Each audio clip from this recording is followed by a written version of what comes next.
Nga 1 janar i këtij viti ka hyrë në fuqi bonusi mujor për pensionistët. Mbështetje financiare do të ketë për 5 kategori, ndërsa edhe pensionet e ushtarakëve do të jenë përfitues nëse do të kenë pension më të vogël se 40.000 lekë. Futen te secila kategori, se çdo ushtarak merr pension pleqërie, merr pension edhe suplementar. Nëse të dyja pensionet janë më të vogla se 40.000 lekë, do ta marrin. Nëse e kanë mbi 40.000 lekë, nuk e marrin.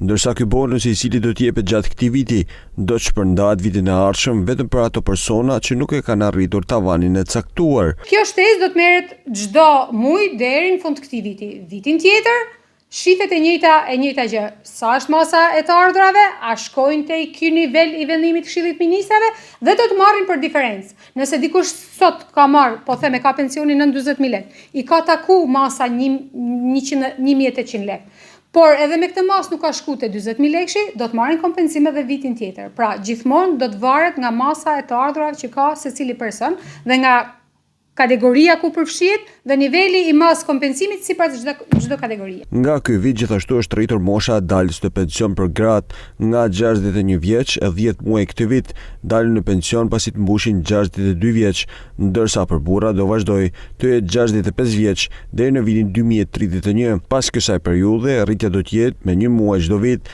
ndërsa të plotësohet pragu prej 67 vjeç. Për të dyja gjinit, rritën dhe vitet e punës për të marrë pensionin e plot nga 38 vite e 8 muaj në 39 vite punë.